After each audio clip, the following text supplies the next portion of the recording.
Here we're going to do the 2's complement arithmetic. We're going to subtract by doing addition of a 2's complement number. So suppose we have these numbers. This binary number here is equal to 44.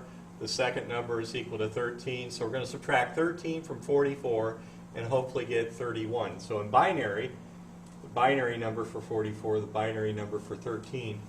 And so to do this, what you do is any number that's a negative number or that's being subtracted, so really this could be written as 44 plus a negative 13, you take that negative number and convert it into a 2's complement number. And so basically what we'll be doing then is adding this first binary number for 44 plus the 2's complement of 13, which gives us the equivalent of negative 13, and adding those two together. So to get the 2's complement, let's just write the number off to the side here.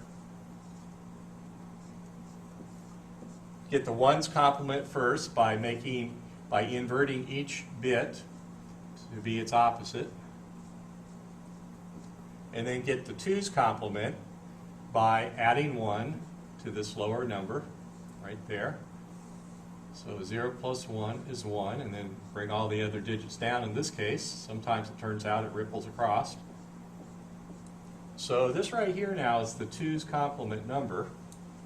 And so now to do our addition, let's rewrite the first number, 0, 0, 1, 0, 1, 1, 0, 0. And we're now going to add a negative 13, which is what this 2's complement number represents. Remember with 2's complement, you work with a fixed number width, so don't drop any of the leading zeros. If we're working with 8-bit numbers, you have to everything stays 8 bits.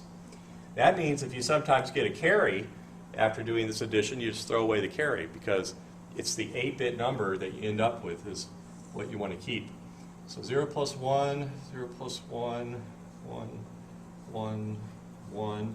1 plus 1 is 0 with the carry. 1 plus 1 is 0 with the carry. 1 plus 1 is 0 with the carry. And as I said, you throw away the carry if you end up with 1 because it's not part of the answer. Okay, so this then is our answer right here. And since it starts out with a 0, that tells us our answer is a positive number. And we can go ahead and write our powers of 2 above here. And that'll tell us what it's equal to in decimal. If we had ended up with a 1 for our leading most significant bit of our 8-bit number, then that would tell us the answer is a negative number, and we would need to take the 2's complement again if we want to find out the magnitude of that number, and then we'll have to remember to add a minus sign on front. So that's not the case here. This is a positive number.